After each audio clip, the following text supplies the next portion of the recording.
오늘부터 아들은 없다. 내 이름 없이 네가 뭘 할 수 있는지 한번 보자고. 나쁜 놈아. 아들도 모르는 노인이라 부정한 70대 경비원.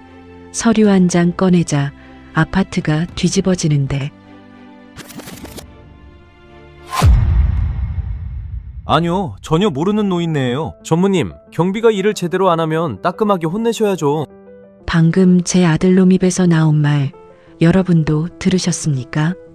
42이나 먹은 내 아들 상준이가 자기 상사 앞에서 이름 먹은 아버지를 전혀 모르는 사람이라며 쓰레기 취급을 하더군요. 녀석이 저 말을 내뱉는 순간 제 심장이 얼음물에 담긴 듯 싸늘하게 식어내렸습니다. 그날 밤 빗물에 젖은 채 현관 앞에 무거운 택배를 옮겨주고도 냄새나니 얼른 나가라는 소리를 들으면서도 꾹 참았습니다.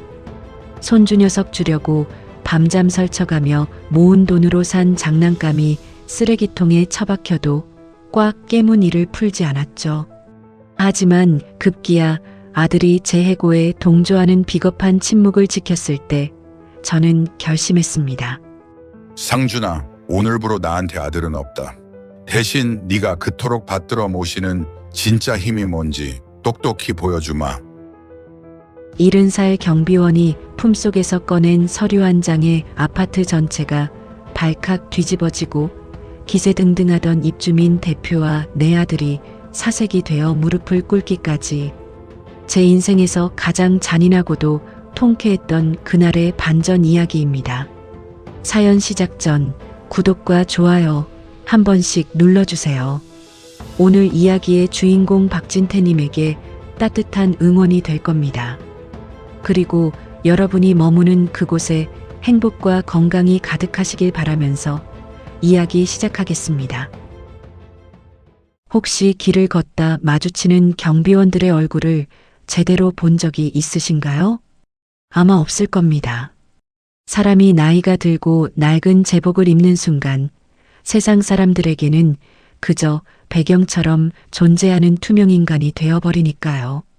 제가 경비복을 처음 입은 날을 아직도 잊을 수가 없습니다.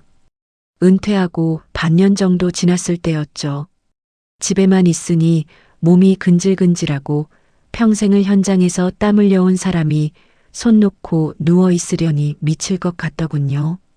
마침 아들놈이 살고 있던 이 한강 골드 아파트에서 경비원을 구한다기에 덜컥 지원했습니다. 솔직히 말씀드리면 저도 약간의 기대가 있었습니다. 아들 가까이서 손주도 보고 어쩌다 마주치면 밥이라도 한 끼 같이 먹을 수 있지 않겠나 싶었거든요. 녀석이 바빠서 자주 연락은 못해도 이렇게라도 있으면 얼굴 볼 기회가 늘지 않겠습니까? 그런데 말입니다.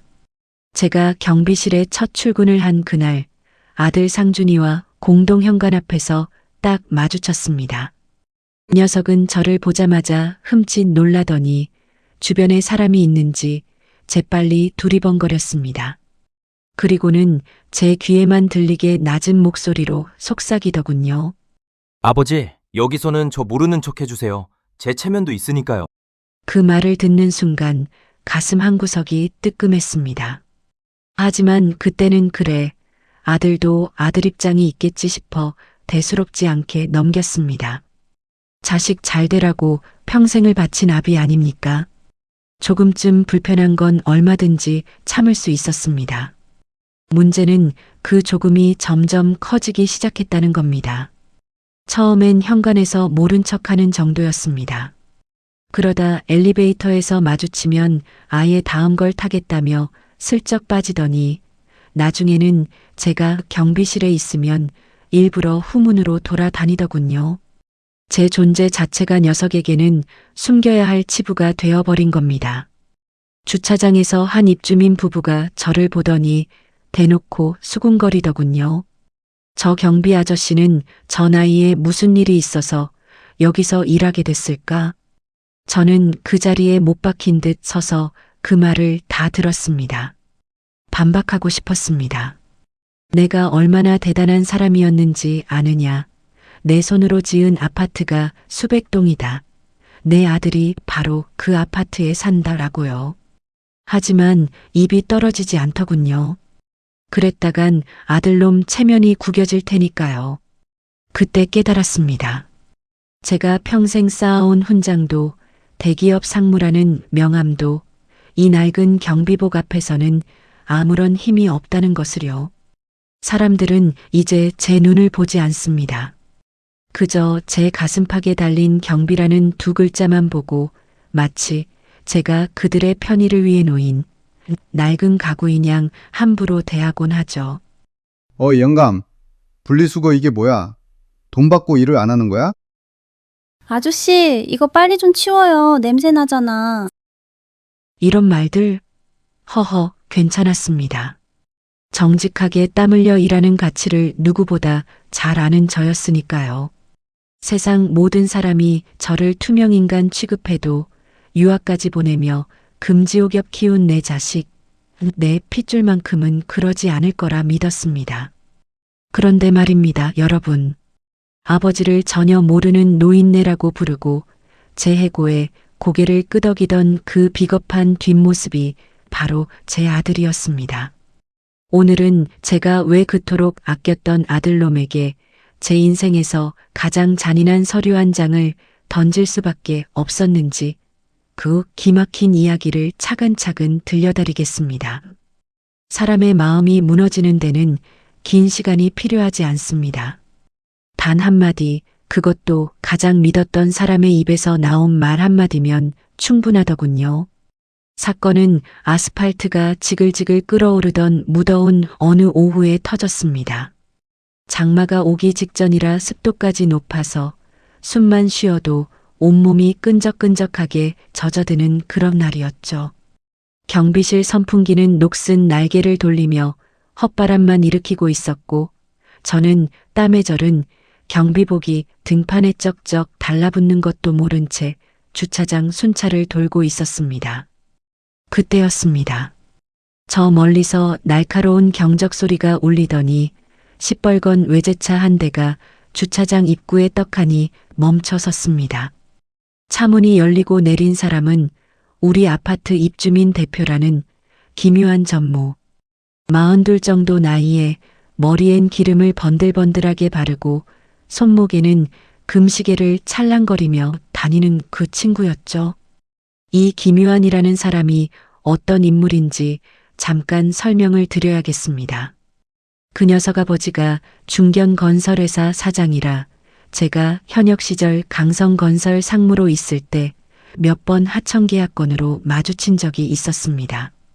그때는 박 상무님 하며 허리가 부러지게 굽실거리던 녀석이었는데 제가 경비복을 입고 나타나니까 저를 전혀 알아보지 못하더군요. 아니, 어쩌면 알아보고도 모른 척하는 건지도 모르겠습니다. 사람이 그렇게 간사할 수가 있나 싶었지만 뭐 세상이 다 그런 거 아니겠습니까? 그 김유한이 자기 외제차에 먼지가 좀 앉았다며 다짜고짜 저를 호출하더군요. 녀석은 선글라스를 이마 위로 밀어 올리며 제 앞에 딱 버티고 서서는 마치 하인을 부리듯 턱을 까딱거렸습니다. 이봐요, 박씨 아저씨. 내가 관리비 내는 게 당신 노가리 까라고 내는 돈인 줄 압니까? 경비실에서 에어컨 바람이나 쐬면서 딴짓하지 말고 당장 가서 저기 내 차 물걸레질 좀 해놔요. 이거 한정판 모델이야. 내 차 도장에 기스 하나라도 나면 당신 반년치 월급으로도 못 갚는 거 알지? 아, 진짜 더워 죽겠는데 사람 짜증나게 하네. 멍하니 서있지 말고 얼른 안 움직여? 녀석은 그 말을 하면서 손가락으로 제 가슴팍을 툭툭 쳤습니다. 마치 말 안 듣는 짐승을 다루듯이 말이죠. 주변에 있던 다른 입주민 몇 명이 힐끗힐끗 쳐다보면서도 아무도 나서지 않았습니다. 오히려 또 저 경비 아저씨가 뭔가 잘못했나 보네 하는 눈빛으로 저를 바라보더군요. 턱을 치켜들고 저를 벌레 보듯 내려다보는 그 눈빛에 주먹이 부르르 떨렸습니다. 손등에 굵은 힘줄이 툭 붉어져 나오고 관자놀이가 욱신욱신 뛰더군요. 당장이라도 야, 이 녀석아, 내 아버지 회사가 누구 덕분에 지금껏 버티고 있는 줄 알아? 하고 고함을 지르고 싶었습니다. 하지만 그 순간 제 머릿속을 스친 건 아들 상준이의 얼굴이었습니다. 녀석이 바로 이 기묘한 밑에서 일하고 있었거든요. 제가 여기서 한바탕 소란을 피우면 아들놈 입장이 어떻게 되겠습니까? 70평생 참는 법 하나는 지겹도록 배운 터라 저는 이를 악물고 주먹을 풀었습니다. 부르르 떨리는 손을 등 뒤로 감추며 고개를 숙였죠. 그런데 바로 그때였습니다. 저 멀리 아파트 현관 쪽에서 퇴근하던 내 아들 상준이가 걸어오는 모습이 눈에 들어왔습니다. 양복 상의를 팔에 걸치고 넥타이를 느슨하게 풀어 헤친 채 핸드폰을 보며 걸어오더군요. 녀석과 눈이 딱 마주친 순간 제 가슴은 바보같이 희망으로 출렁였습니다. 그래, 상준이가 왔구나. 그래도 아비인데 저놈한테 한마디쯤은 해주겠지. 아버지 무시하지 말라고 한마디만 해주면 되는 거야. 저는 녀석을 향해 눈빛으로 신호를 보냈습니다. 도와달라는 게 아니었습니다. 그저 아들로서 아버지가 모욕당하는 꼴을 보고도 아무렇지 않을 수는 없지 않겠느냐는 그런 간절한 눈빛이었죠. 하지만 녀석은 저와 눈이 마주치자마자 움찔하더니 고개를 획 돌려버렸습니다. 마치 길에서 피해야 할 오물이라도 발견한 것처럼요. 그 순간 제 심장이 쿵 하고 바닥으로 떨어지는 소리가 들리는 것 같았습니다. 기묘하니 상준이를 발견하고는 반갑다는 듯 손을 들어 흔들었습니다. 어이, 박 과장. 마침 잘 왔네. 저 경비 노인네랑 아는 사이야? 아까부터 자꾸 눈이 마주치길래. 혹시 아는 사람이야? 순간 공기가 얼어붙었습니다. 주변에 있던 입주민들의 시선이 일제히 아들에게로 쏠렸죠. 저는 숨을 죽이고 아들의 대답을 기다렸습니다. 녀석의 입술이 달싹거리는 게 보였습니다. 부디 제 아버지입니다 라는 말이 나오기를.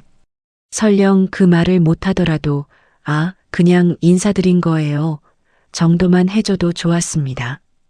그런데 녀석의 입에서 나온 말은 이랬습니다.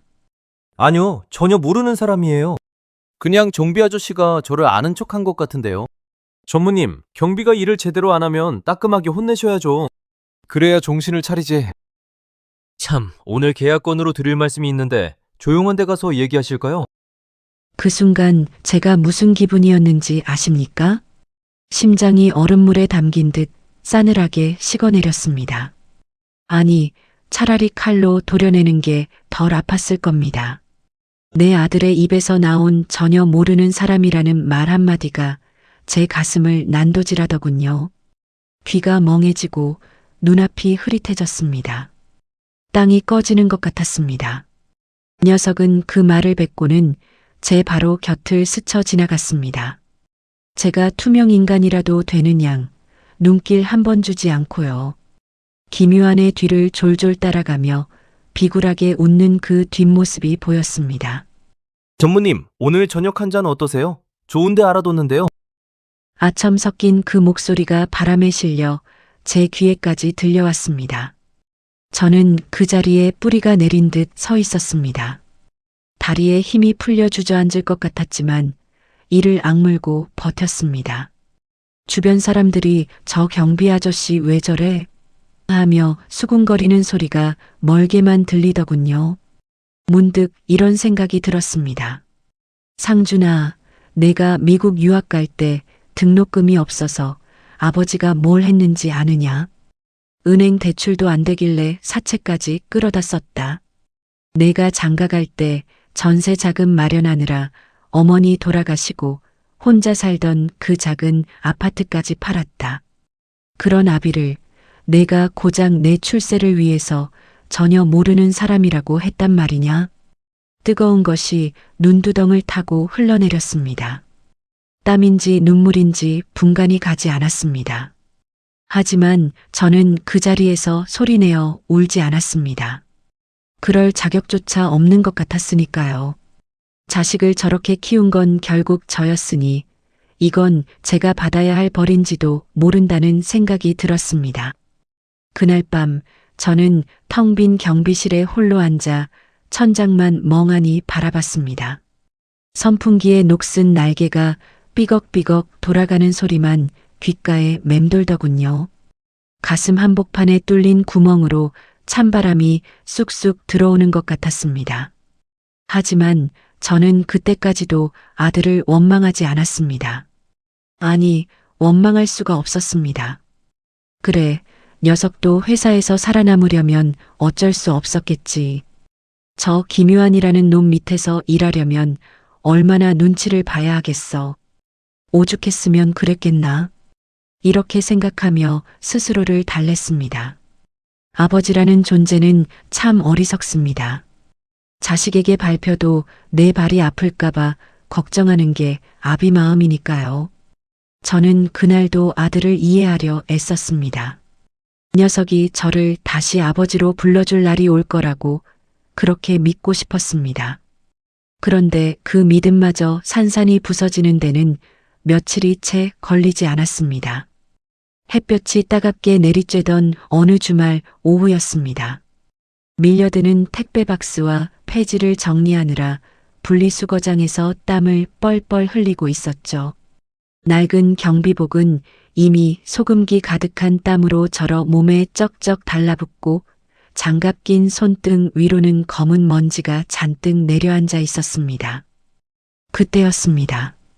저 멀리서 화사한 원피스를 차려입은 38된 제 며느리가 6살 먹은 손주 녀석의 손을 잡고 걸어오더군요. 땀범벅이 된 와중에도 손주 얼굴을 보니 반가운 마음에 입가에 미소가 번졌습니다. 녀석도 저를 발견했는지 고사리 같은 손을 흔들며 큰 소리로 외치더군요. 할아버지다, 할아버지. 그 맑은 목소리가 분리수거장에 쨍하게 울려 퍼지는 순간 주변에 있던 입주민 서너 명의 시선이 일제히 저와 며느리에게로 쏠렸습니다.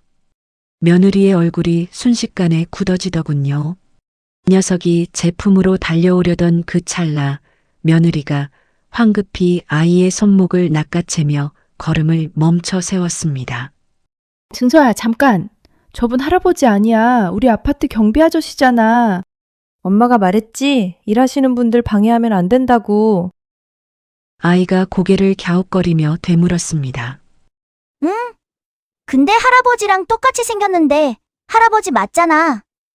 그 순간 며느리의 눈빛이 어떻게 변했는지 아십니까? 주변 사람들의 시선을 의식한 듯 얼굴이 시뻘겋게 달아오르더니 아이의 어깨를 꽉 움켜쥐고는 제가 들으라는 듯이 또박또박 말하더군요. 아니라니까. 준서 할아버지는 지금 바빠서 못 오시는 거야.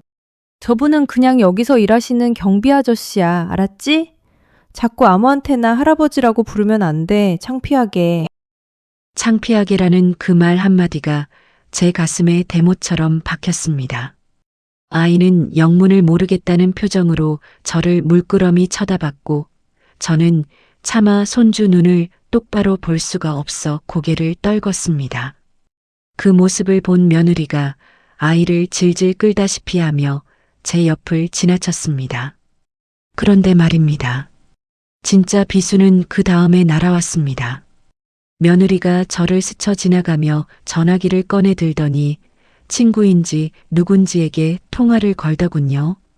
제가 뒤에서 다 듣고 있는 줄도 모르고 아니 어쩌면 일부러 들으라고 한 건지도 모르겠습니다. 야, 나 방금 완전 당황했잖아. 준서가 갑자기 경비 아저씨한테 뛰어가면서 할아버지라고 부르는 거 있지. 진짜 시겁했잖아. 주변에 사람도 많았는데. 그니까 시아버지가 여기서 경비를 하시거든. 진짜 말도 마. 어디다 말도 못해. 창피해서 어떻게 말을 해. 솔직히 준서한테 뭐라고 설명해야 할지 모르겠어. 그냥 할아버지는 멀리 사신다고 해놨는데 맨날 마주치니까 원. 점점 멀어져가는 며느리의 뒷모습을 바라보며 저는 그 자리에 뿌리가 내린 듯 서 있었습니다. 손에 들고 있던 폐지 박스가 스르르 미끄러져 바닥에 떨어졌지만 주울 힘조차 나지 않더군요. 창피해서 말도 못한다. 그 말이 머릿속에서 메아리치며 맴돌았습니다. 내가 평생 피땀 흘려 일궈서 저들 내외에게 마련해준 이 아파트 한복판에서 저는 졸지에 숨겨야 할 치부가 되어버린 겁니다. 손주한테조차 멀리 사시는 할아버지라고 거짓말을 해야 할 만큼 부끄러운 존재가 된 거죠. 손바닥이 축축하게 젖어왔습니다. 70평생 남에게 아쉬운 소리 안 하고 당당하게 살아왔다고 자부했는데 그 순간만큼은 제가 정말로 저 쓰레기 더미보다 못한 존재가 된 것 같았습니다. 입술이 파르르 떨리고 눈앞이 흐릿해지는데 문득 그런 생각이 들더군요. 상준아, 내 처가 나한테 이러는 거 너도 알고 있었던 게냐? 아니, 내가 시킨 거냐? 며느리의 독설로 무너진 가슴을 추스를 새도 없이 며칠 뒤 하늘에 구멍이라도 난 듯 폭우가 쏟아지던 밤이었습니다. 그날 밤의 사건은 제 70년 인생에서 가장 비참한 기억으로 남게 되었죠. 며느리의 전화 통화를 엿들은 그날 이후로 저는 아들네 식구를 마주칠 때마다 일부러 고개를 숙이고 피해 다녔습니다. 먼저 다가갔다가 또 창피한 취급을 당할까봐 겁이 났거든요. 70평생 누구에게도 주눅 들어본 적 없던 제가 제 핏줄 앞에서 숨어 다니는 신세가 되었다는 게 참 서글펐습니다. 그렇게 며칠이 지났을까요? 하늘에 구멍이라도 난 듯 폭우가 쏟아지던 어느 저녁이었습니다. 천둥번개를 동반한 거센 빗줄기가 경비실 창문을 사정없이 때렸습니다. 번개가 번쩍일 때마다 낡은 형광등이 지직거리며 깜빡였고 창틀 사이로 스며든 빗물이 바닥에 조그만 웅덩이를 만들고 있었죠.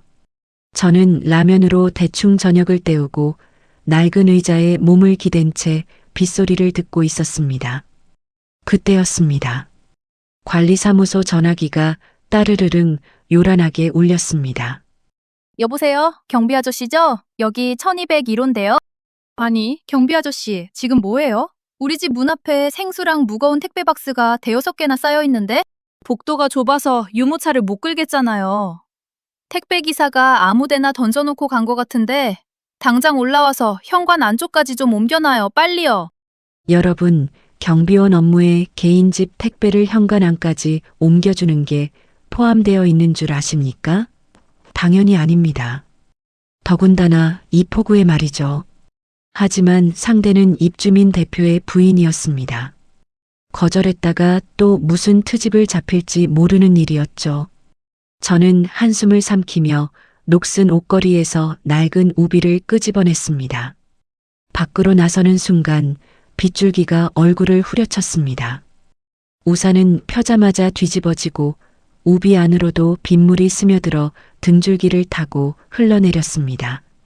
신발은 금세 물에 잠겨 걸을 때마다 철벅철벅 소리가 났고 발가락 사이로 차가운 물이 스며드는 게 느껴졌습니다. 고작 아파트 현관에서 엘리베이터까지 그리고 12층까지 올라가는 짧은 거리였는데도 온몸이 흠뻑 젖었습니다. 헐떡이며 김유한의 집 앞에 도착하니 정말로 커다란 생수 묶음과 묵직한 택배 상자 대여섯 개가 복도에 어지럽게 널브러져 있었습니다. 저는 젖은 장갑을 낀 손으로 미끄러운 생수 묶음을 들어 올렸습니다. 허리가 뜨끔했지만 이를 악물고 버텼죠. 1개, 2개, 3개. 무거운 상자들을 하나하나 현관 안쪽으로 옮기는데 등에서 식은 땀인지 빗물인지 모를 것이 줄줄 흘러내렸습니다. 그런데 말입니다. 문틈 사이로 안쪽이 살짝 보이는데 거실에서 웃음소리가 들리더군요. 고개를 살짝 들어보니 넓은 거실 소파에 김유한과 제 아들 상준이가 나란히 앉아 양주잔을 기울이고 있었습니다. 테이블 위에는 고급스러운 안주가 가득했고 며느리 혜리도 그 옆에 앉아 과일을 집어먹으며 깔깔거리고 있었죠. 야, 박 과장. 이번 프로젝트 성사되면 우리 부부 동반 해외여행이라도 가자. 발리 어때? 거기 골프장 기가 막히더라고. 전무님이 가시자면 어디든 따라가야죠. 저야 뭐 전무님 덕분에 밥 먹고 사는 거 아니겠습니까? 제 아들의 그 비굴한 웃음소리가 귓가에 꽂혔습니다. 아비가 포구를 뚫고 와서 무거운 짐을 나르고 있는데 녀석은 저 안에서 호화롭게 술판을 벌이며 아첨을 떨고 있었던 겁니다. 순간 허리를 감싸던 제 손이 부르르 떨렸습니다. 화가 나서가 아니었습니다. 너무 서러워서 그랬습니다. 마지막 상자까지 옮겨놓고 문 앞에 서 있는데 문이 빼꼼히 열리더니 김유한의 부인이 고개를 내밀었습니다. 그녀는 저를 위아래로 훑어보더니 마치 벌레라도 본 듯 코를 찡그렸습니다. 무슨 냄새야? 아저씨, 죄송한데 몸에서 신내랑 빗물 냄새가 진동을 하잖아요. 우리 집 새로 깐 카페지인데 혹시라도 물 떨어지면 아저씨가 책임질 거예요? 거기 신발장 위에 대충 던져두고 얼른 나가세요. 아참, 다음부터는 좀 빨리빨리 올라와요. 바쁜 사람 기다리게 하지 말고. 그 말을 하면서도 제게 물 한 잔 건네지 않았습니다. 아니, 고맙다는 말 한마디도 없었습니다. 저는 현관 안쪽에 상자를 내려놓으며 무심코 거실 쪽을 한번 바라봤습니다. 아들 상준이와 눈이 마주쳤습니다. 녀석은 분명히 저를 봤습니다. 폭우에 흠뻑 젖은 채 허리를 굽히고 서 있는 아비의 모습을 분명히 봤습니다. 하지만 녀석은 그 눈빛을 피하듯 고개를 획 돌려버렸습니다. 그리고는 아무 일도 없었다는 듯 김유한에게 술을 따르며 너스레를 떨기 시작하더군요. 전무님, 잔이 비셨네요. 한 잔 받으시죠. 며느리 해리도 저를 힐끗 쳐다봤지만 마치 못 볼 오물이라도 본 듯 재빨리 시선을 거두고는 핸드폰만 만지작거렸습니다. 그 순간 제가 무슨 기분이었는지 아십니까? 빗물에 젖어 퉁퉁 부어오른 제 손이 부들부들 떨렸습니다. 아까까지 무거운 짐을 나르느라 아프던 허리보다 가슴 한복판이 더 아프더군요. 마치 누가 심장을 꽉 움켜쥐고 비트는 것 같았습니다. 내 아들이 내가 폭우를 뚫고 와서 허드렛 일을 하는 모습을 보고도 못 본 척하고 있구나. 심지어 나를 냄새나는 노인네 취급하며 내쫓는 소리를 듣고도 아무런 말도 없구나. 그 사실이 뼛속까지 시렸습니다. 아저씨, 아직도 거기 있어요? 문 닫아야 하는데 에어컨 바람 다 나가잖아요. 아, 그리고 이 쓰레기 봉투 좀 가는 길에 좀 버려주세요. 어차피 가는 길이니까 괜찮죠? 저는 고개를 숙인 채 쓰레기 봉투를 들고 현관을 빠져나왔습니다. 문이 쾅 닫히는 소리가 등 뒤에서 울렸습니다. 복도에 홀로 남겨진 저는 차가운 벽에 등을 기대고 한참을 서 있었습니다. 젖은 경비복에서 떨어진 빗물이 발밑에 작은 웅덩이를 만들고 그 위로 뭔가 뜨거운 것이 툭툭 떨어졌습니다. 눈물이었습니다. 70평생 남에게 고개 숙이며 살지 않았다고 자부했는데 그날 저는 복도 한 구석에 쪼그려 앉아 아이처럼 울었습니다. 목구멍에서 터져 나오려는 울음을 틀어막느라 손등을 꽉 깨물었더니 나중에 보니까 이빨 자국이 시퍼렇게 남아있더군요. 경비실로 돌아오는 길, 비는 여전히 억수같이 쏟아졌습니다. 그런데 이상하게도 빗물이 하나도 차갑지 않았습니다. 아마 제 마음이 그보다 더 차갑게 식어버려서 그랬나 봅니다. 그날 밤 저는 뜬 눈으로 밤을 지새우며 생각했습니다. 그래, 이제 상준이한테는 기대하지 말자. 하지만 손주 준서만큼은, 저 어린 것만큼은 내 핏줄이 맞지 않겠나? 아직은 포기하기 이르다. 저는 그때까지도 미련을 버리지 못했습니다. 아들은 포기해도 손주만큼은 아니라고, 아직 5살밖에 안 된 어린 것이 무슨 죄냐고요. 분리수거장에서 할아버지다 하며 달려오던 그 맑은 눈동자가 자꾸만 아른거렸습니다. 며칠 전 텔레비전에서 로봇 장난감 광고를 보다가 문득 엘리베이터에서 손주가 며느리 손을 붙잡고 조르던 장면이 떠올랐습니다. 엄마, 나 저거 갖고 싶어. 친구들은 다 있는데 나만 없단 말이야. 그때 며느리가 퉁명스럽게 다음에라고 했을 때 고개를 푹 숙이던 녀석의 표정이 선명하게 떠올랐습니다. 저는 그 순간 결심했습니다. 이 할아버지가 사주마 하고요. 문제는 돈이었습니다. 여러분, 경비원 월급이 얼마인지 아십니까?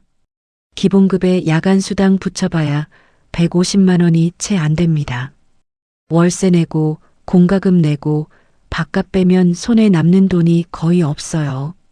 그런데 그 장난감이 5만 원이 넘더군요. 저는 그날부터 점심을 굶기 시작했습니다. 원래 경비실 앞 분식집에서 4,000원짜리 김밥을 먹었는데 그것마저 아꼈습니다. 점심시간이 되면 따뜻한 물로 배를 채웠죠.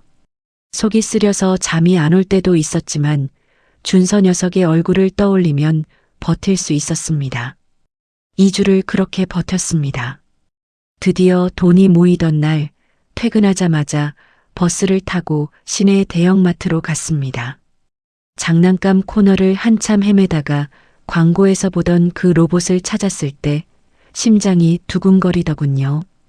불빛이 번쩍번쩍하고 버튼을 누르면 변신까지 하는 녀석이었습니다.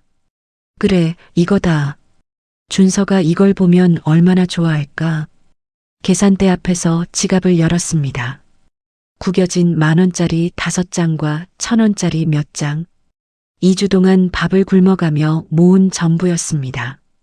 쇼핑백을 받아들고 마트를 나서는데 발걸음이 왜 그리 가볍던지요. 버스 안에서 쇼핑백을 무릎에 올려놓고 몇 번이나 열어봤습니다. 옆자리 아주머니가 이상한 눈으로 쳐다봤지만 신경 쓰이지 않았습니다. 괜히 눈시울이 뜨거워지더군요. 문제는 전달 방법이었습니다. 아들 내외와 마주치면 또 창피하다, 체면 깎인다 소리를 들을 게 뻔했죠. 직접 찾아갔다가 문전박대당하면 그게 더 서러울 것 같았습니다. 그래서 모두가 잠든 밤 몰래 현관 앞에 놓아두기로 했습니다. 밤 11시가 넘어 복도에 인기척이 사라졌을 때 저는 장난감 상자를 들고 살금살금 12층으로 올라갔습니다. 혹시라도 누군가와 마주칠까봐 엘리베이터 대신 계단을 이용했죠. 12층을 오르니 숨이 턱까지 차올랐지만 이상하게 힘들지 않았습니다. 아들 집 현관문 앞에 장난감 상자를 조심스럽게 내려놓고 미리 써온 쪽지를 꺼냈습니다. 준서야, 할아버지가 우리 강아지 주려고 샀다. 늘 건강해라. 글씨가 삐뚤빼뚤했습니다. 손이 떨려서 그랬는지 오랫동안 펜을 안 잡아서 그랬는지 모르겠습니다. 하지만 그게 제 진심이었습니다. 쪽지를 상자 위에 붙이고 바람에 날아갈까봐 테이프로 꼼꼼히 고정했습니다. 한 발짝 물러나 바라봤습니다. 현관 조명 아래 놓인 장난감 상자가 반짝거리더군요. 그래, 내일 아침이면 준서가 이걸 보겠지. 저는 그 상상만으로도 가슴이 벅차올랐습니다. 그날 밤 오랜만에 편하게 잠들었습니다. 그런데 여러분, 다음 날 아침 제가 무엇을 보게 되었는지 아십니까? 단지 내 대형 쓰레기통을 비우던 제 손이 그대로 멈춰버렸습니다. 쓰레기 더미 맨 위에 어젯밤 그토록 설레며 놓아뒀던 그 장난감 상자가 있었습니다.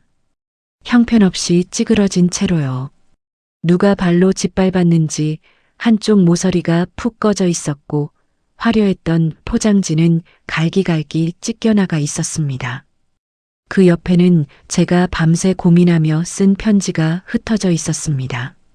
가위로 싹둑싹둑 잘랐는지 준서야와 할아버지가가 따로 놀고 있더군요. 순간 눈앞이 캄캄해졌습니다. 귀에서 윙윙거리는 소리가 났습니다. 아니야, 이건 다른 집에서 버린 거겠지. 그렇게 생각하며 상자를 집어들었습니다. 하지만 찢겨진 포장지 사이로 제가 붙였던 테이프 자국이 선명하게 남아 있었습니다. 착각이 아니었습니다. 바로 그때 등 뒤에서 익숙한 목소리가 들려왔습니다. 자기야, 어젯밤 현관에 있던 그거 말이야. 열어보니까 아버님이 놓고 가신 거더라고. 아, 그거? 알아. 뒤돌아보니 며느리가 분리수거장을 빠져나가고 있었습니다. 아들 상준이도 함께였고요. 저는 반사적으로 쓰레기통 뒤로 몸을 숨겼습니다. 심장이 미친 듯이 뛰었습니다. 근데 아버님도 참 눈치가 없으셔. 요즘 애들이 저런 싸구려를 갖고 놀아? 준서 친구들은 다 닌텐도야. 저런 거 줬다가 애가 학교에서 창피당하면 어떡해. 우리 체면은 생각을 안 하시나 봐. 싸구려. 그 말 한마디가 머릿속에서 맴돌았습니다. 2주 동안 점심을 굶어가며 모은 돈이었습니다. 속이 쓰려서 잠 못 이루던 밤도 있었습니다. 그런데 저들에게는 그게 고작 싸구려였던 겁니다. 그러니까 말이야. 내가 아버지한테 조용히 계시라고 몇 번을 말씀드렸는데 괜히 티나게 행동하시면 나만 곤란해진다고. 그리고 그 편지 봤어? 준서가 저걸 읽으면 뭐라고 생각하겠어. 바로 버렸어. 잘했어. 괜히 애가 또 할아버지 운운하면 골치 아프잖아. 아버지도 좀 선을 지키셨으면 좋겠는데. 두 사람은 킬킬거리며 유유히 사라졌습니다. 그 순간 제가 무슨 기분이었는지 아십니까? 분노? 아니었습니다. 서러움? 그것도 아니었습니다. 그냥 아무것도 느껴지지 않았습니다. 마치 심장에 구멍이 뻥 뚫린 것 같았습니다. 가슴이 텅 비어버리더군요. 저는 쓰레기통 앞에 털썩 주저앉았습니다. 찢겨진 편지 조각을 하나하나 주워 모았습니다. 손이 덜덜 떨려서 제대로 집히지도 않았습니다. 준서야, 할아버지가 건강해라. 조각난 글씨들이 손바닥 위에서 바람에 흩어졌습니다. 저 글씨 하나하나에 제 진심이 담겨 있었는데 2주 동안 굶주린 배를 움켜쥐며 버텼던 시간이 담겨 있었는데 그게 이렇게 갈갈이 찢겨 쓰레기 더미에 처박혀 있었습니다. 눈물이 나지 않았습니다. 울고 싶은데 눈물이 안 나더군요. 70평생을 자식밖에 모르고 살았던 제 인생이 그 순간 통째로 부정당하는 느낌이었습니다. 저는 그 자리에 한참을 앉아 있다가 천천히 일어났습니다. 주먹을 꽉 쥐자 손톱이 손바닥에 파고들었지만 아프지 않았습니다. 손주에게 준 마지막 진심마저 쓰레기통에 처박힌 그날, 제 가슴은 이미 시커멓게 타버린 잿더미였습니다. 하지만 비극은 거기서 끝이 아니더군요. 그날 저녁 저는 순찰을 돌다가 관리사무소 뒤편에서 이상한 소리를 들었습니다. 누군가 담배를 피우며 떠드는 소리였죠. 원래 그곳은 금연구역인지라 확인차 다가갔다가 그만 발걸음이 멈춰버렸습니다. 계단 사이로 자욱한 담배 연기와 함께 그 천박한 웃음소리가 새어나왔습니다. 김유한이었습니다. 녀석은 고급 양복 차림에 손가락 사이로 담배를 끼운 채 거드름을 피우고 서 있었죠. 그런데 그 앞에 고개를 조아리고 서 있는 사람이 누구였는지 아십니까? 제 아들 상준이었습니다. 42이나 먹은 녀석이 마치 죄 지은 학생처럼 두 손을 앞으로 모으고 김유한 앞에 쪼그라들어 있었습니다. 저는 반사적으로 몸을 숨기며 숨을 죽였습니다. 어이 박 과장, 아까 그 건은 그렇게 처리하기로 하고. 아 참, 내가 요즘 신경 쓰이는 게 하나 있어. 네, 전무님 말씀하십시오. 그 경비 노인네 말이야. 자꾸 내 눈에 거슬려. 순간 심장이 쿵 하고 내려앉았습니다. 경비 노인네. 분명 저를 말하는 거였습니다. 입주민들 사이에서도 말이 많아. 나이가 너무 많아서 위급 상황에 대처나 제대로 하겠냐고. 지난번에 지하 주차장에서 접촉사고 났을 때도 허둥지둥하더만. 아파트 격떨어지게 왜 저런 노인네를 쓰는지 모르겠다고 다들 수군거려. 그건 사실이 아니었습니다. 지난번 접촉사고 때 저는 빠르게 현장 정리하고 양쪽 차주 연락처까지 확보해서 원만하게 해결했습니다. 하지만 김유한에게 사실 따위는 중요하지 않았겠죠. 저를 내쫓을 명분만 있으면 그만이었으니까요. 그래서 말인데, 이번에 보안업체 교체하면서 인원 재배치할 거거든? 그 노인네만 쏙 빼고 명단 새로 짤 생각이야. 박 과장은 여기 오래 살았으니까 당연히 동의하는 거 맞지? 김유한의 말투는 질문이 아니라 명백한 통보였습니다. 거절의 여지 따위는 처음부터 없는 일방적인 선언이었죠. 제 심장은 터질 듯이 뛰었습니다. 손바닥에 땀이 흥건하게 배어나왔고 귀가 웅웅거렸습니다. 하지만 그 순간 제가 기다린 건 김유한의 말이 아니었습니다. 아들의 대답이었습니다. 상준아, 제발 안 된다고 해라. 그 노인네가 내 아버지라고 한마디만 해주면 되는 거야. 아버지라고 못하겠으면 그냥 좀 더 생각해 보시죠라고만 해줘도 된다. 제발. 저는 벽에 등을 기댄 채 떨리는 손으로 가슴을 움켜쥐었습니다. 아들의 입에서 나올 안 된다는 한마디를 간절히 기다렸습니다. 1초가 1년처럼 길게 느껴졌습니다. 하지만 그 순간 제 심장을 도려낸 건 아들의 대답보다 더 무서운 것이었습니다. 침묵. 몇 초간의 길고 긴 침묵이 흘렀습니다. 아들은 아무 말도 하지 않았습니다. 반박도 변명도 망설임조차도 없었습니다. 그저 비겁한 침묵으로 동의를 대신했죠. 그리고 마침내 녀석의 입이 열렸습니다. 전무님 뜻이 그러시다면야 어쩔 수 없죠. 제 귀를 의심했습니다. 방금 뭐라고 한 거지? 설마 내가 잘못 들은 건가? 저도 사실 그렇게 생각했습니다. 우리 아파트 격식에 맞는 좀 젊고 활동적인 분들이 오시는 게 맞지 않겠습니까? 요즘 워낙 안전 문제에 민감한 시대이기도 하고요. 저는 그 자리에서 무릎이 꺾일 뻔했습니다. 내 아들이, 내 핏줄이 지금 제 해고에 찬성하고 있는 겁니다.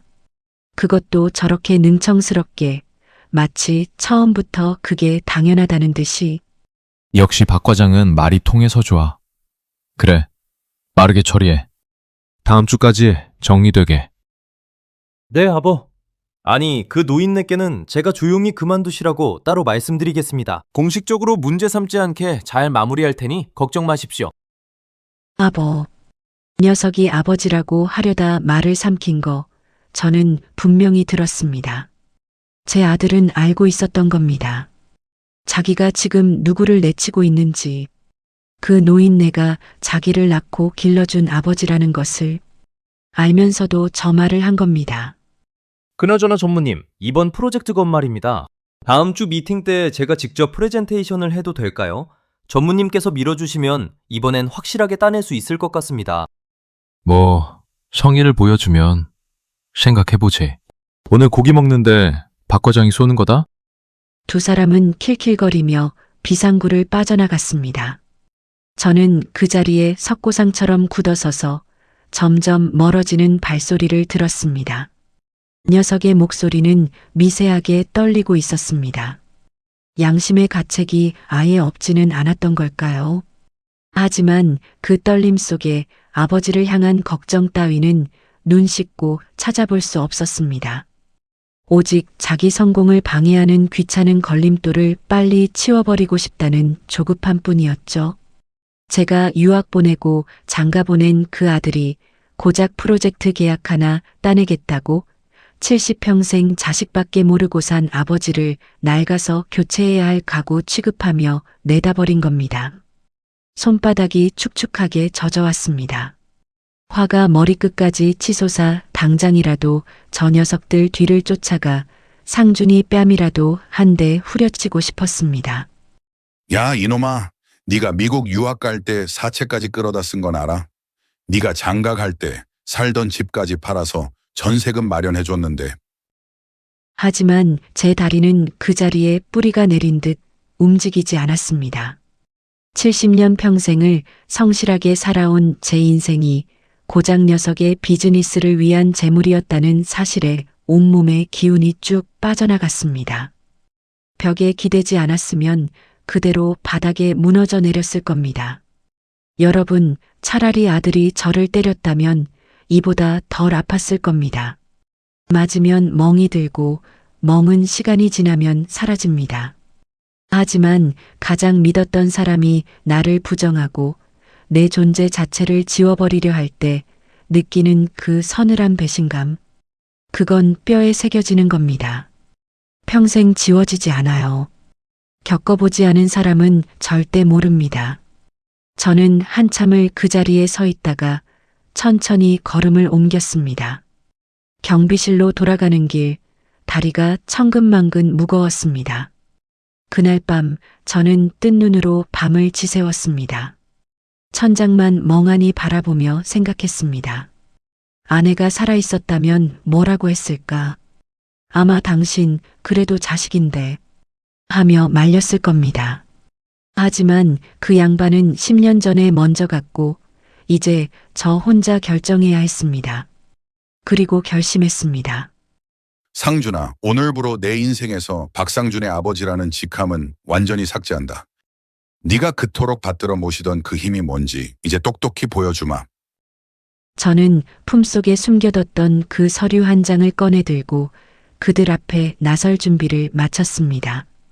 그로부터 이틀 뒤 평온하던 아파트 단지는 이른 새벽부터 묘한 긴장감에 휩싸이며 발칵 뒤집혔습니다.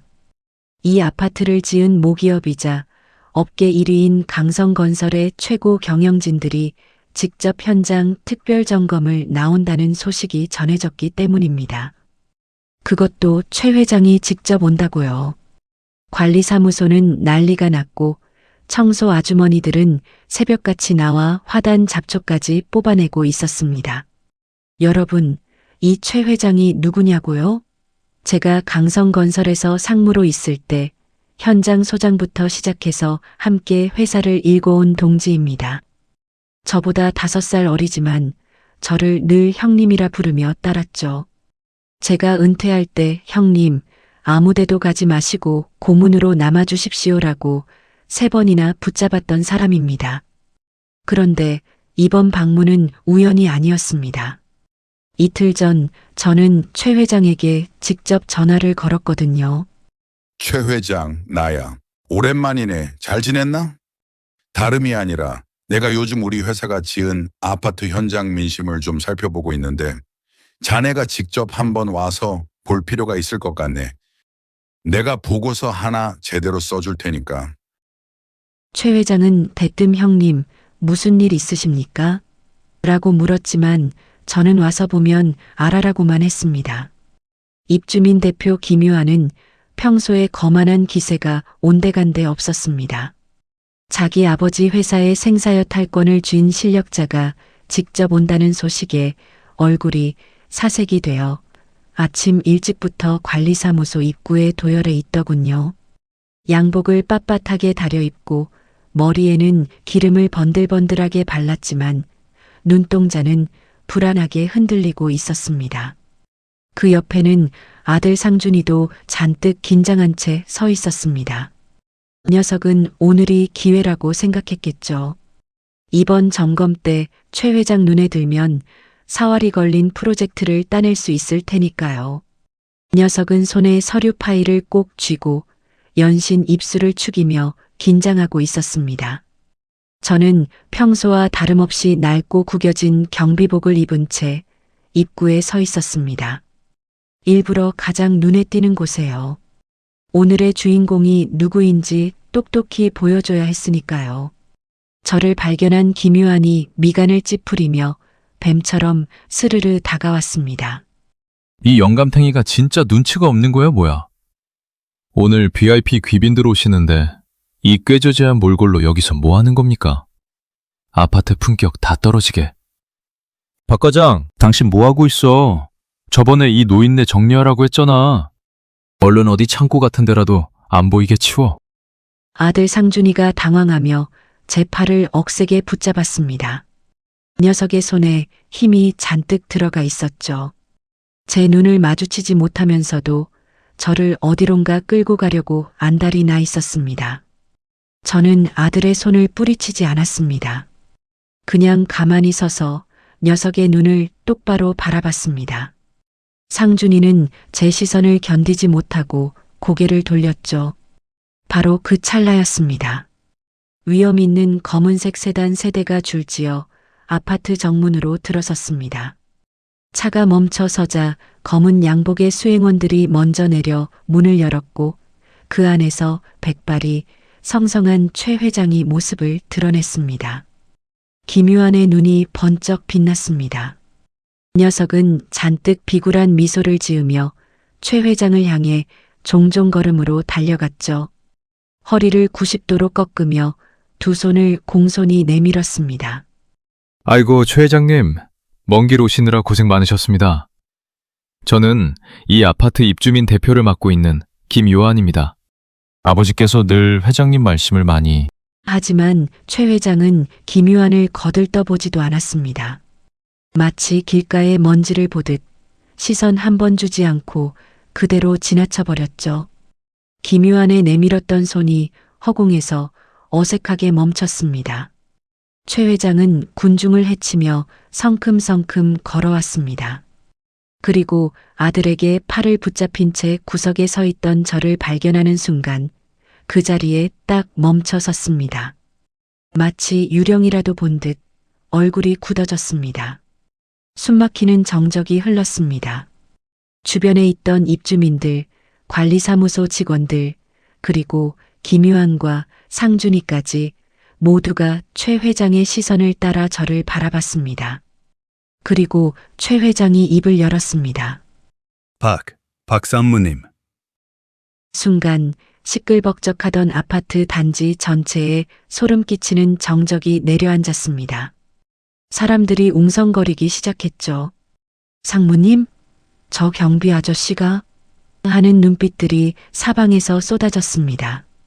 아니, 고모님. 이게 대체 무슨 상황입니까? 왜 고모님께서 이런 낡은 경비복을 입고 계시는 겁니까? 그리고 저기 저놈은 뭡니까? 최 회장이 손가락으로 가리킨 방향에는 제 팔을 붙잡고 있던 아들 상준이가 있었습니다.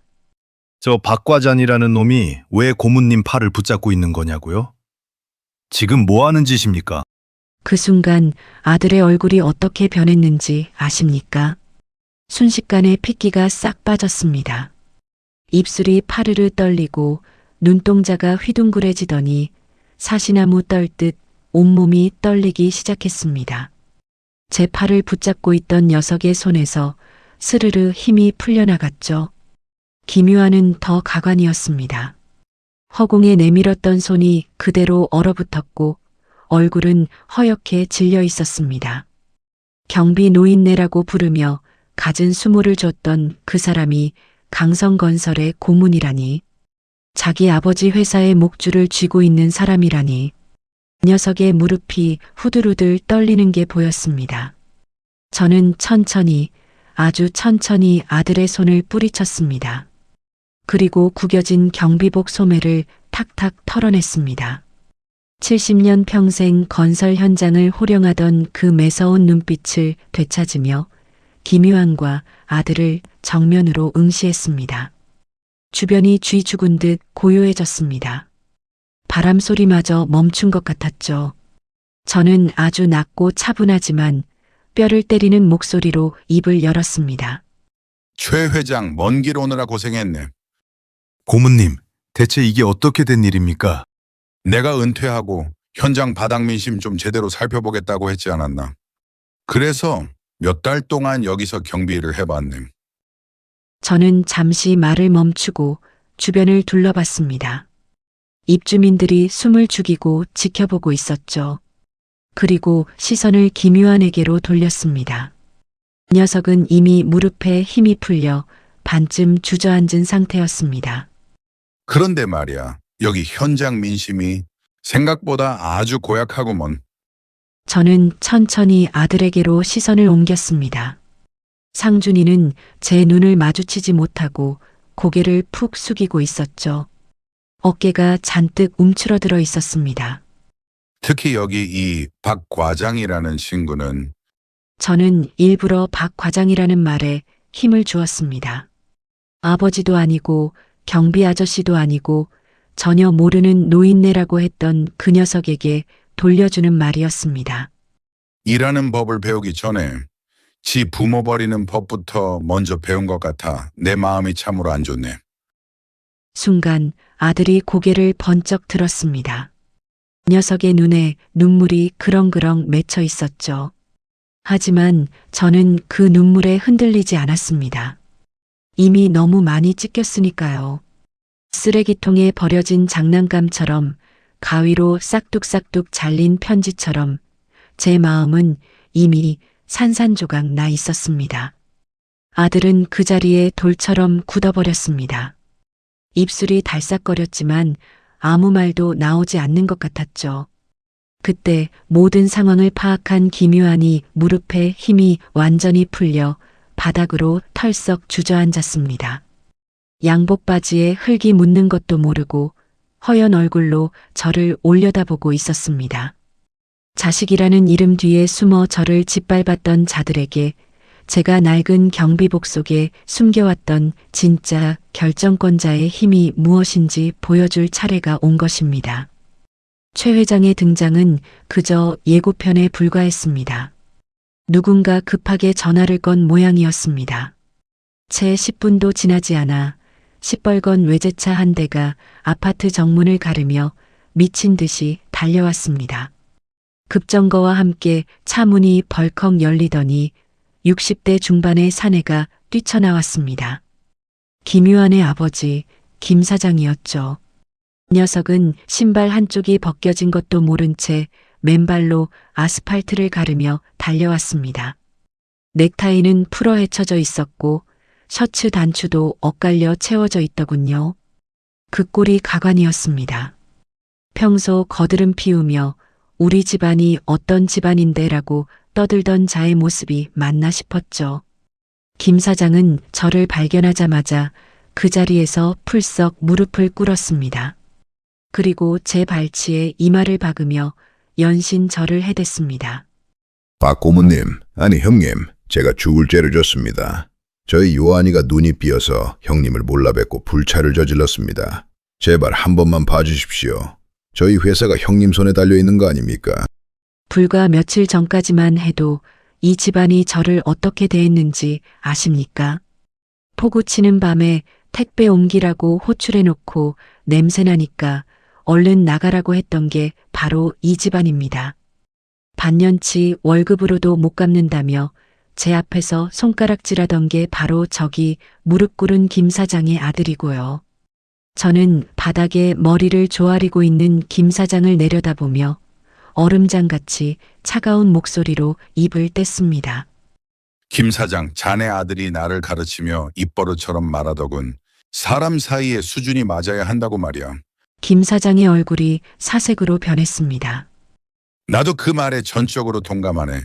그래서 말인데 부모뻘 되는 노인에게 차 닦으라고 호통치고 택배 옮겨왔더니 냄새 난다고 내쫓는 그런 집안하고는 우리 강성건설의 수준이 도저히 맞지 않겠더군.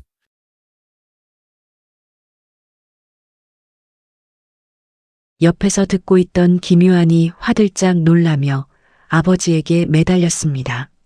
아버지, 저는 그냥 농담으로 그런 거지 진심이 아니었습니다. 제가 고모님인 줄 어떻게 알았겠습니까? 하지만 저는 그 변명 따위는 귀에 담지도 않았습니다. 몰라서 그랬다고? 그럼 몰랐으면 그렇게 해도 된다는 건가? 나이 든 사람은 아무렇게나 대해도 괜찮다는 거야? 자네가 무시했던 건 박진태가 아니라 자네 눈에 만만해 보였던 70 먹은 경비원이었던 건 아닌가? 김유한이 입을 뻐끔거렸지만 아무 말도 하지 못했습니다. 오늘부로 자네 회사와의 모든 계약은 전면 재검토하겠네? 이게 내 마지막 결론일세. 그 말이 떨어지기 무섭게 김 사장의 얼굴이 흑빛으로 변했습니다. 녀석은 벌떡 일어나더니 옆에 멍하니 서 있던 아들 요한의 뺨을 잇는 힘껏 후려쳤습니다. 퍽! 정적을 깨는 날카로운 소리가 아파트 단지에 울려 퍼졌습니다. 이 못난 놈아, 네가 그동안 뭔 짓을 한 거야? 회사 말아먹을 작정이었어? 김유한이 뺨을 부여잡고 비틀거렸습니다. 며칠 전만 해도 제 앞에서 거드름 피우며 영감탱이라고 부르던 녀석의 꼴이 참 우습더군요. 주변에 모여든 입주민들이 수군거리기 시작했습니다. 입주민 대표라고 큰 소리 치더니 꼴 좀 봐라. 그런 눈빛들이었죠. 하지만 저는 그 아수라장에 흥미가 없었습니다. 이미 시선은 다른 곳을 향하고 있었으니까요. 제 가슴에 가장 깊은 상처를 남겼던 아들, 상준이를 향해 천천히 몸을 돌렸습니다. 녀석은 몇 발자국 떨어진 곳에 서서 넋이 나간 듯 저를 바라보고 있었습니다. 양복 어깨는 축 처져 있었고 손에 들고 있던 서류 파일은 어느새 바닥에 떨어져 있었죠. 저는 녀석에게 천천히 다가갔습니다. 상준이의 눈동자가 흔들리기 시작했습니다. 하지만 그 눈동자 속에 비친 건 아버지를 향한 뒤늦은 참회가 아니었습니다. 오직 눈앞에서 사라져버릴 돈과 성공, 그리고 무너져 내린 자신의 앞날에 대한 공포뿐이었죠. 그 사실이 제 70년 부성애를 더욱 처참하게 짓밟더군요. 아버지, 저는 그냥 회사에서 살아남으려고 어쩔 수 없이 그런 겁니다. 제 입장도 좀 이해해 주세요. 어쩔 수 없었다? 저는 피식 웃었습니다. 더 이상 화도 나지 않더군요. 그냥 허탈했습니다. 아들아, 넌 내가 경비라서 창피했던 게 아니야. 녀석이 고개를 갸웃거렸습니다. 네 비겁한 욕심을 가려줄 화려한 배경이 내가 아니었기 때문에 창피했던 거겠지. 대기업 상무 출신 아버지는 자랑하고 싶었지만 아파트 경비 아버지는 숨기고 싶었던 거야. 그게 내 본심이었어. 상준이의 얼굴이 일그러졌습니다. 뭔가 반박하려는 듯 입을 열었지만 저는 손을 들어 말을 끊었습니다. 네가 오늘 따내려던 그 프로젝트 말이다. 그게 네 실력인 줄 알았냐? 최 회장이 왜 네 이름을 눈여겨봤는지 알아? 내 아들이라서 그랬어? 이 애비가 평생 현장에서 굴러온 신용 덕분에 네가 여기까지 온 거야. 너는 네 힘으로 여기 선 게 아니야. 내 이름 석자를 밟고 올라온 거지.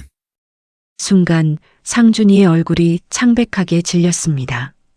녀석도 알고 있었던 겁니다. 자기 실력이 아니라는 걸, 아버지 이름으로 먹고 살았다는 걸. 근데 넌 그 아비를 뭐라고 했지? 전혀 모르는 노인네라고 했지. 냄새 난다는 소리 듣는데도 못 본 척 했지. 손주한테 사준 장난감을 싸구려라며 쓰레기통에 처박았지. 저는 주머니에서 무언가를 꺼냈습니다. 쓰레기통에서 주워 모았던 편지 조각들이었습니다. 갈기갈기 찢긴 준서야, 할아버지가 건강해라라는 글씨가 적힌 종이 조각들. 상준이의 눈이 휘둥그레졌습니다. 저는 그 종이 조각들을 상준이 발밑에 뿌렸습니다. 바람에 흩날리는 편지 조각들을 녀석이 멍하니 내려다봤습니다. 오늘부터 나한테 아들은 없다. 이제 네 인생은 네 힘으로 개척해봐. 내 이름 석자 없이 네가 뭘 할 수 있는지 한번 보자고. 상준이가 제 다리를 붙잡으려 했습니다. 하지만 저는 한 발짝 물러서며 녀석의 손을 피했습니다. 그리고 천천히 몸에 걸치고 있던 낡은 경비복을 벗었습니다. 구겨지고 땀에 절고 욕먹으며 입었던 이 옷. 아들한테 냄새난다는 소리를 들으면서도 묵묵히 입었던 옷. 저는 그 경비복을 쓰레기통을 향해 거침없이 던져버렸습니다. 마치 그들이 제 장난감을 버렸던 것처럼요. 최 회장이 직접 다가와 차 문을 열어주었습니다. 고모님, 이쪽으로 오십시오. 저는 뒤도 돌아보지 않고 차에 올라탔습니다. 문이 닫히고 차가 천천히 움직이기 시작했습니다. 백미러를 슬쩍 봤습니다. 상준이가 무릎을 꿇은 채 바닥을 치며 통곡하고 있었습니다. 흩어진 편지 조각들을 허겁지겁 주워 모으며 울부짖는 모습이 보였죠. 그 모습이 점점 작아지다가 결국 점 하나가 되어 사라졌습니다. 이상하게도 후련하지 않았습니다. 통쾌하지도 않았습니다. 그냥 텅 빈 느낌이었습니다. 70년 인생에서 가장 공들여 키운 것을 스스로 잘라내는 기분이 이런 걸까요? 팔이 잘려나간 것처럼 허전했습니다. 하지만 후회는 없었습니다. 썩은 가지는 잘라내야 나무가 삽니다. 저도 이제 살아야 하니까요. 여러분, 오늘 제 이야기를 들으시며 어떤 생각을 하셨습니까? 나이가 들었다고 해서 우리의 존엄과 자존감까지 낡아버리는 것은 아닙니다. 자식에게 모든 걸 쏟아붓고 빈 껍데기가 되어버려지는 것이 부모의 미덕이라 생각하지 마십시오. 자신을 귀하게 여기지 않고 소모품처럼 대하는 자식에겐 그게 설령 내 핏줄이라 해도 우리 인생의 단 한 조각도 내어줄 가치가 없습니다. 제 선택이 너무 냉정해 보이십니까? 아닙니다. 저는 이제야 비로소 누군가의 아버지도 아니고 누군가의 경비원도 아닌 박진태라는 제 이름 석 자로 당당히 살아가려 합니다.